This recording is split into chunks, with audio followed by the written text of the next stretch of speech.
목표와 나는 하나다라고 생각하라.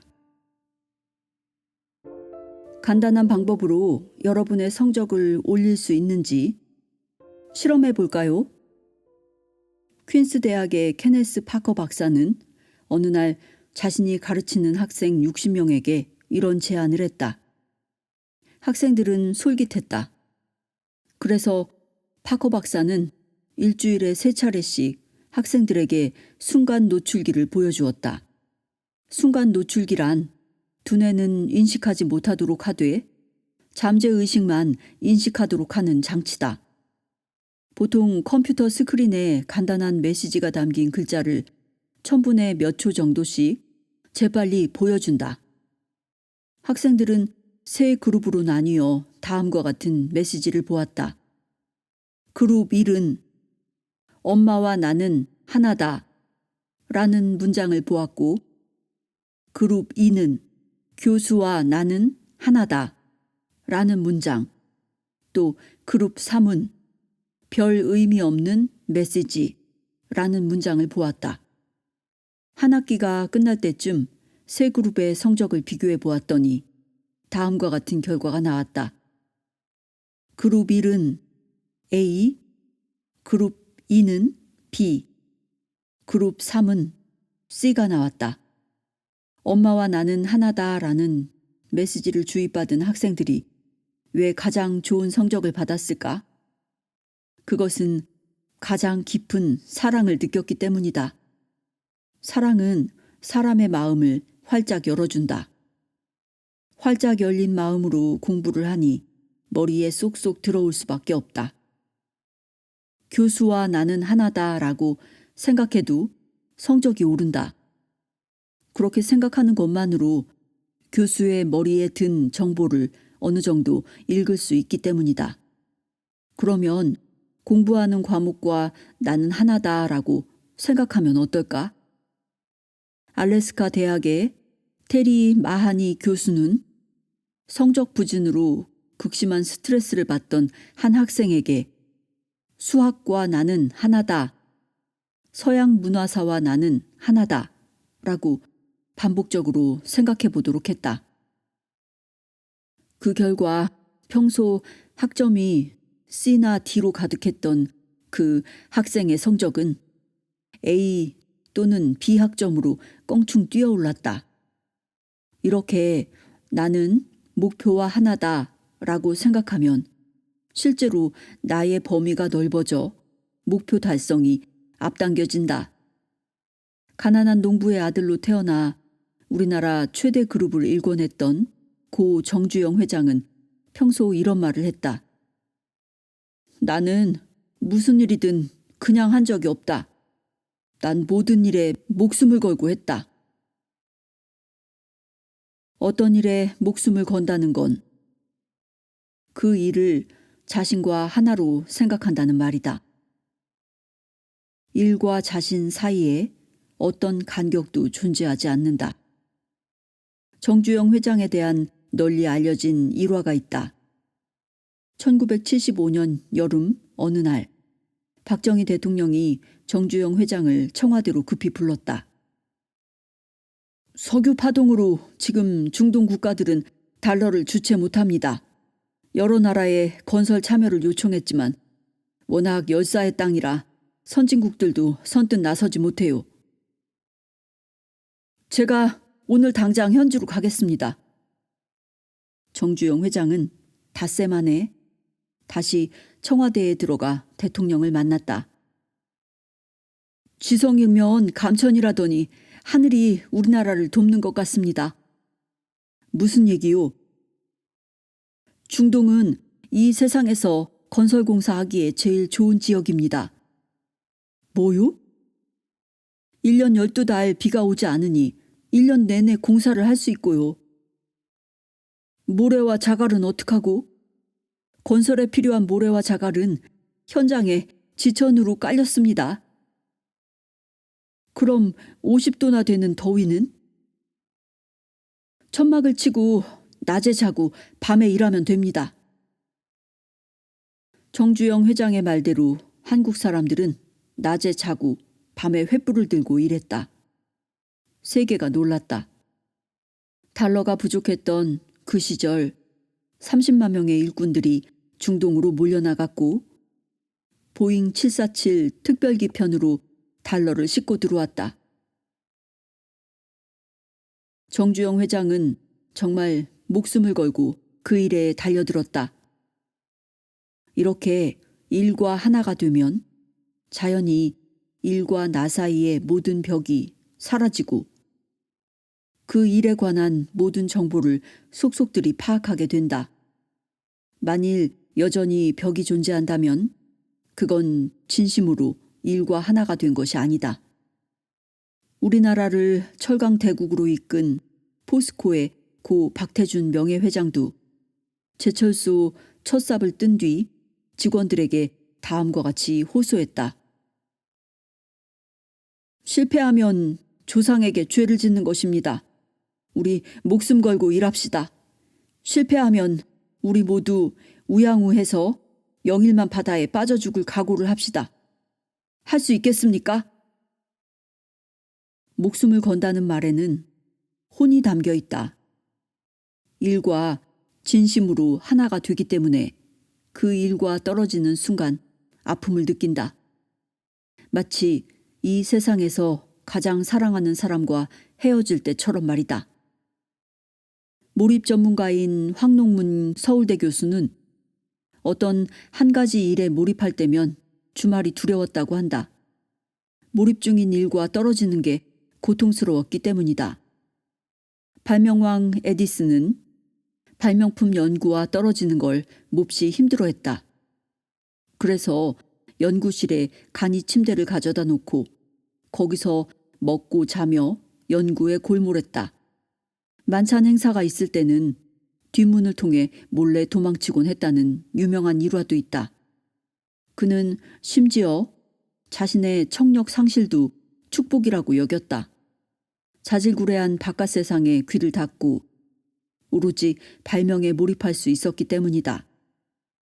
대신 그는 내면의 목소리를 들을 수 있었다고 말하곤 했다. 지금 나는 청력이 거의 상실되었지만 타고난 내적 청력을 가지고 있다. 그래서 일반인들이 듣지 못하는 내면의 소리와 소음도 들을 수 있다. 마찬가지로 포드는 자동차와 하나가 되어 자동차 왕이 되었다. 라이트 형제는 비행기와 하나가 되어 마침내 비행기를 발명해냈다.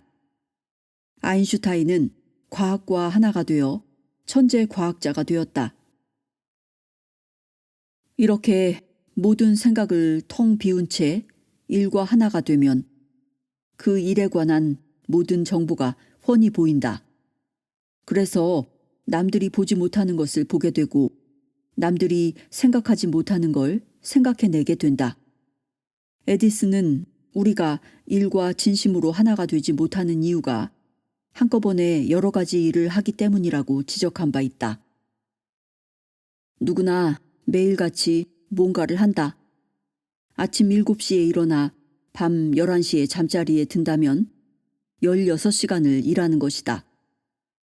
문제는 대부분의 사람이 이것저것 여러 가지 일을 한다는 것이다.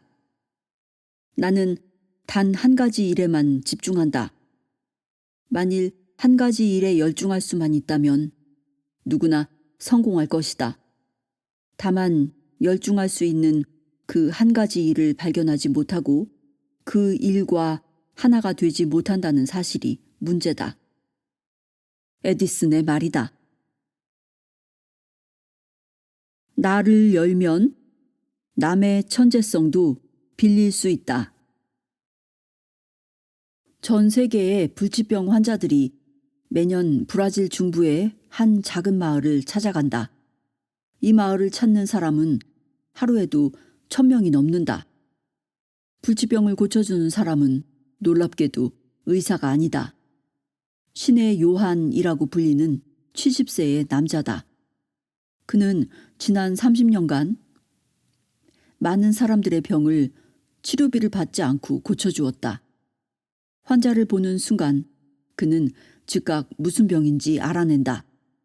약초를 처방하는 때도 있고 수술을 결정하는 때도 있다. 어떤 수술은 손가락 하나 대지 않고 마음속으로 한다. 수술은 금방 끝난다. 설사 손을 대는 수술을 하더라도 1분도 채 걸리지 않는 경우가 대부분이다. 의사 자격증도 없는 그가 어떻게 이런 기적을 일으킬까? 제가 수술하는 게 아니에요. 오래전에 죽은 성스러운 영혼들이 해주는 겁니다. 그는 수술할 때 영혼 30명의 힘을 빌린다고 한다. 과거에 살았던 유명한 의사들, 성자들, 솔로몬 왕 등 현자들의 영혼을 수술 직전에 자신의 몸속에 받아들인다. 실제로 그 순간 몸이 갑자기 틀어지고 심지어 눈동자 색깔까지 변하기도 한다. 수술 중에 저는 완전히 무의식 상태가 됩니다. 수술이 끝나고 나면 제가 누구에게 무슨 수술을 했는지조차 모릅니다. 그는 의사 면허증도 없이 환자들을 치료한 혐의로 투옥된 적도 있었다. 하지만 어떤 역경이 있어도 소명을 저버리지 않는다. 이건 제가 하는 일이 아닙니다. 성스러운 영혼들이 하는 일이죠. 전 그저 몸만 빌려주는 거예요. 돌팔이가 아니냐는 오해도 많이 받는다. 사람들은 1, 2년간은 속일 수 있을지 모르죠. 하지만 30년 이상 속일 순 없어요. 미국의 ABC TV는 환자들이 그에게 치료받는 과정을 정밀 취재했다. 한 환자는 뇌종양이 너무 커져서 미국 병원에서는 수술 불가 판정을 받았다. 하지만 신의 요한에게 3차례 치료를 받은 뒤 뇌종양이 줄어들었다. 또 어떤 환자는 자동차 사고로 척추가 거의 절단되어 걷지도 못했다. 하지만 그에게서 6차례 치료를 받고 나서 다리의 감각을 되찾았고 난간을 잡고 걸을 수 있게 되었다. 미국을 대표하는 TV 토크쇼 오프라 윈프리 쇼도 그를 집중 취재한 바 있다. 출연한 환자들은 놀라운 기적들을 목격했다고 입을 모았다. 30년간 휠체어를 타고 다니던 사람이 벌떡 일어섰어요. 여기서는 매일 기적이 일어납니다. 그들은 이구동성으로 육신의 치료와 함께 더 중요한 걸 얻었다고 말했다. 무엇보다도 내면에 큰 변화가 일어나는 걸 느낄 수 있었어요. 마음속에 사랑이 가득 차오르는 걸 느껴요. CNN TV의 추적 취재에 동행했던 하버드 대학 심리학과 제프 레디저 교수는 처음에는 사람들이 무슨 속임수에 놀아나고 있겠지 하고 회의적인 시각을 품고 있었다. 하지만 실제로 치료 현장을 보고는 입이 딱 벌어졌다. 정말 믿기지 않았죠. 세상은 제가 이해하는 것보다 훨씬 더 신비하다는 걸 깨달았습니다. 과학적으로 이해되지 않는다고 해서 진실이 아닌 것은 아니라는 사실을 제 두 눈으로 목격했습니다. 어떻게 이런 기적이 가능할까? 의사들이나 성자들의 육신은 이미 죽은 지 오래다. 하지만 영혼들은 여전히 살아있다. 따라서 신의 요한은 영혼들의 재능을 빌릴 수 있다. 그러면 살아있는 사람들의 재능도 빌릴 수 있을까? 물론이다. 실제로 그런 일이 있었다. 4살짜리 한 소년이 동네 수영장에 등록했다. 부모는 소년을 수영선수로 키우려는 게 아니라 단지 물에 빠졌을 때 적어도 가라앉지는 않도록 하려는 생각에서 보낸 것이다. 그런데 어느 날 우연히 소년은 9살짜리 아이들 틈에 끼어 수영을 하게 되었다. 어수선한 와중에 엉겁결에 그렇게 된 것이다. 소년은 9살짜리 아이들 틈에 끼어 수영하는 유일한 4살짜리였다. 그런데 놀라운 일이 벌어졌다. 소녀는 평소보다 수영 속도가 훨씬 더 빨라졌을 뿐 아니라 9살짜리 아이들 중에서도 중간 순위로 도착했다. 사람들이 물었다. 대체 어떻게 한 거니? 저도 9살 형이라고 생각하며 수영한 것뿐이에요. 다른 사례로 그림을 처음 배우는 학생이 있었다. 어떤 사람이 그 학생에게 말했다. 눈을 감고 네가 레오나르도 다빈치라고 상상해 보렴. 그 학생은 시키는 대로 상상 속에서 자신이 정말 유명한 화가인 것처럼 그림도 그리고 행세도 해보았다. 그러고 나서 눈을 뜨고 그림을 그렸다. 이게 정말 내가 그린 그림 맞아? 학생은 정말 화가 못지않은 그림을 그려냈다. 러시아의 심리학자 블라디미르 라이코프는 이런 효과를 정식으로 실험해 보았다. 그는 27세의 한 기술자에게 최면을 건 뒤 이렇게 말했다. 나는 렘브란트다 라고 상상해 보세요. 그런 다음 기술자에게 눈을 뜨게 한 뒤 그림을 그려보도록 했다. 이럴 수가! 두 사람 모두 자신의 눈을 의심했다. 그림과는 아무 상관없는 삶을 살았던 기술자가 돌연 렘브란트 뺨치게 그림을 그려놓았다. 더욱 놀라운 건 시간이 지나도 그림 솜씨가 줄지 않는다는 것이다.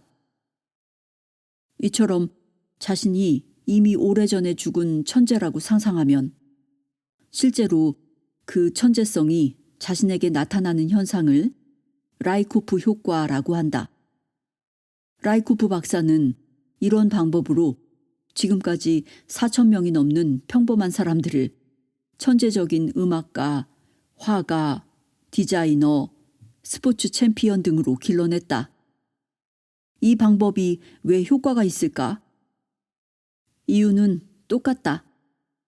우주에는 지구에 살았던 모든 사람의 영혼과 그 영혼들이 지닌 정보가 저장되어 있다. 따라서 깊은 상상을 통해 나는 베토벤이다 라고 생각하면 실제로 베토벤의 영혼이 지닌 정보를 만나게 된다. 하지만 라이코프 박사의 방법에는 단점이 있었다. 최면을 통해 깊은 상상에 빠져야 한다는 것이다. 그래서 미국의 심리학자이자 천재 교육 전문가인 윈 웬거 박사는 오랜 연구 끝에 좀 더 쉬운 방법을 개발했다. 이른바 천재 빌리기 기법이다. 이 방법은 최면을 필요로 하지 않는다. 단지 생생한 상상력만으로 놀라운 효과를 얻을 수 있다. 예컨대 몹시 골치 아픈 문제가 생겼다고 해보자. 며칠 동안 끙끙거리지만 영 풀리지 않는다. 왜 안 풀릴까? 그건 당신이 두뇌를 꽉 닫아놓고 있기 때문이다. 우주의 모든 천재의 재능이 저장되어 있다는 사실을 깜빡 잊어버린 것이다. 누가 이 문제를 가장 잘 풀 수 있을까? 에디슨? 링컨? 아인슈타인?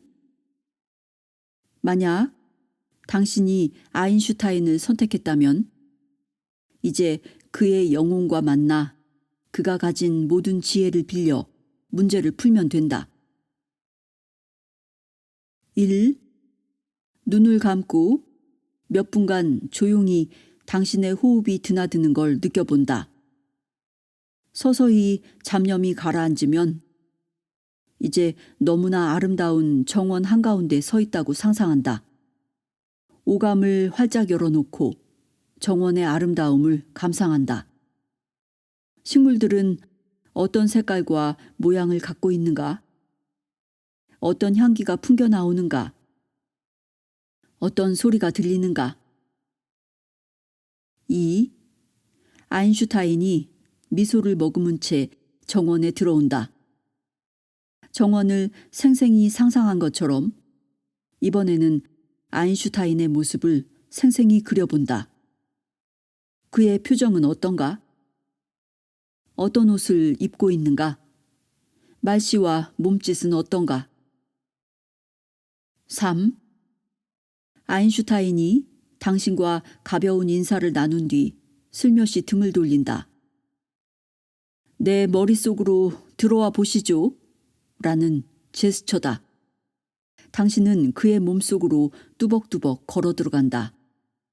당신은 이제 아인슈타인이다. 그의 눈으로 정원의 아름다움을 감상해보라. 또 그의 귀로 새소리와 바람소리를 들어보라. 느낌이 어떻게 달라졌는가? 4. 이번에는 아인슈타인의 연구실에 가본다. 당신은 거기서 아인슈타인처럼 행동하고 생각해본다. 그의 위대한 생각들이 어떻게 탄생했는지 기억도 더듬어 본다. 당신이 풀지 못해 며칠간 끙끙거렸던 문제도 풀어보라. 5. 이제 큰 벽거울 앞에 선다. 손뼉을 한번 친다. 거울이 갑자기 사라지고 당신은 아인슈타인의 영혼과 분리된다. 아인슈타인과 당신은 서로 마주보며 미소 짓는다. 아인슈타인으로부터 조언을 들어본다. 6. 아인슈타인과 당신은 서로 연락처를 교환한다. 그가 말한다. 또 풀기 어려운 문제가 생기면 언제든 연락하시죠.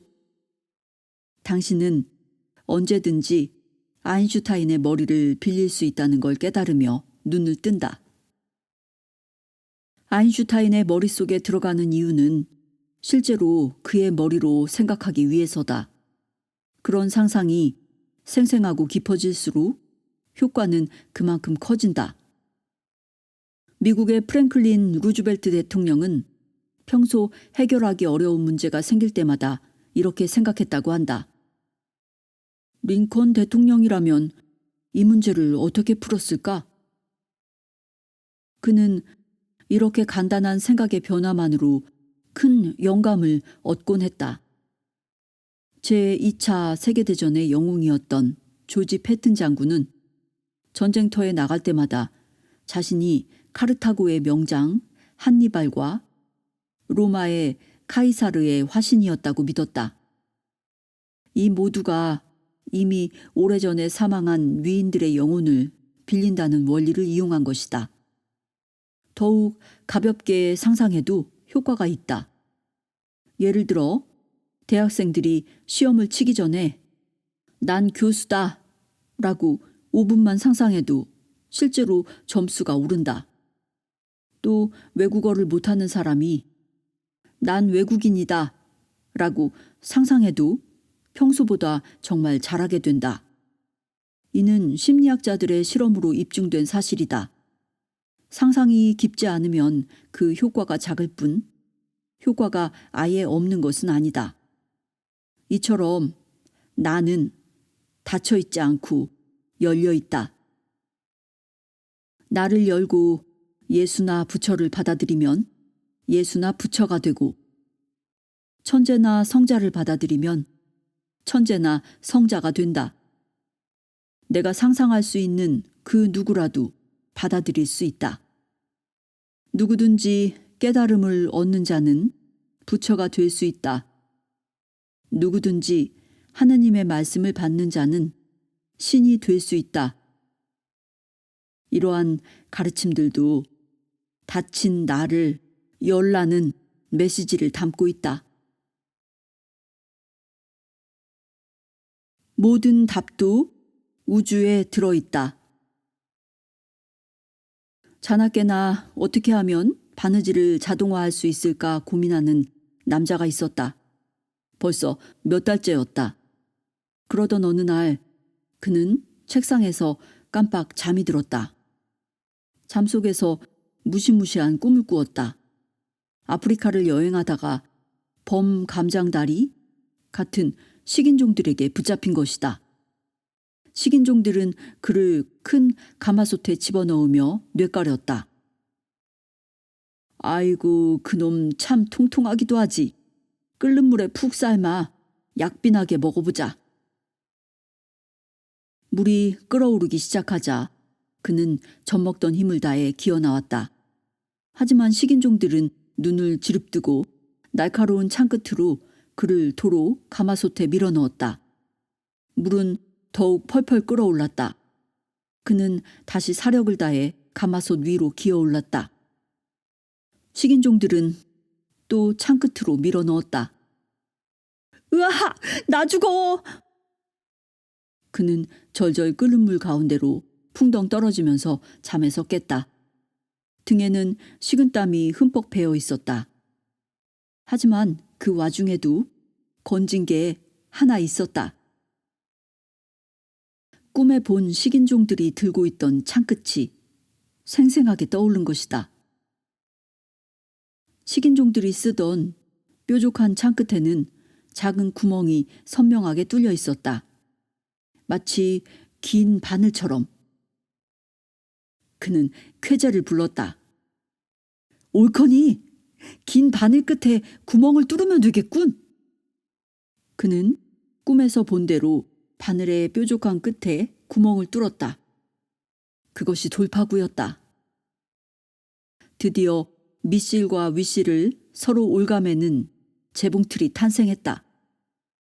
1845년 재봉틀을 발견한 미국의 엘리어스 하우의 이야기다. 1990년대 초 중동전쟁 당시 미국의 다국적 기업 듀포는 미군의 케블라 방탄조끼를 공급하고 있었다. 워낙 수요가 많아 고속으로 작동하는 기계를 들여놓았다. 그런데 걸핏하면 고장이었다. 기술자들도 무엇이 문제인지 설레발만 치고 다닐 뿐 갈피를 잡지 못했다. 그러던 어느 날 밤 한 기술자가 꿈을 꾸었다. 사방에서 물이 뿜어져 나오는 꿈이었다. 호스와 용수철도 보였다. 호스가 터진 것 같아. 기계를 늘 고속으로 돌려대니까. 꿈에서 깨어나 생각해보니 정말 호스에 문제가 있을 것 같다는 직감이 들었다. 동료 기술자들은 꿈 같은 소리 하지 말라고 타박하면서도 속는 셈 치고 호스를 살펴보기로 했다. 맙소사, 정말 호스가 터졌군. 그는 꿈에서 본 용수철을 이용해 호스가 고장나지 않고 지속적으로 작동하도록 만들어 놓았다. 그 결과 듀포는 전쟁 기간 중 수만 개에 달하는 방탄조끼를 제때에 공급할 수 있었으며 미군 병사들의 생명을 보호하고 수백만 달러의 수입도 올릴 수 있었다. 그 기술자는 몇 달째 문제 해결에 절치부심하고 있었고 그러던 중 어느 순간 꿈속에서 묘안이 떠올랐던 것이다. 우리가 매일 사용하는 전자레인지도 역시 부단한 생각 끝에 탄생한 발명품이다. 1946년 퍼시 스펜서 박사는 실험실을 둘러보던 중 전자관 앞에 서 있었다. 그런데 자신의 호주머니에 넣어두었던 사탕이 녹아버렸다는 사실을 깨달았다. 그는 무릎을 탁 쳤다. 혹시 그럼 옥수수도? 옥수수를 전자관 앞에 놓았더니 역시 저절로 튀겨졌다. 그는 직감적으로 마이크로 전자파가 음식을 익힐 수 있다는 사실을 퍼뜩 깨달았다. 오랫동안 해결책을 찾던 중이라 힌트가 보이자 즉각 답을 도출해낼 수 있었다. 이처럼 아무리 불가능해 보이는 문제도 생각하고 생각하면 어느 순간 꿈을 통해 혹은 우연을 가장하여 답이 튀어나온다. 우주엔 어떤 물음에 대한 답도 이미 들어있기 때문이다. 그래서 아인슈타인도 이렇게 말했다. 나는 천재가 아니다. 단지 몇 달이고 몇 년이고 오래 생각하는 것뿐이다.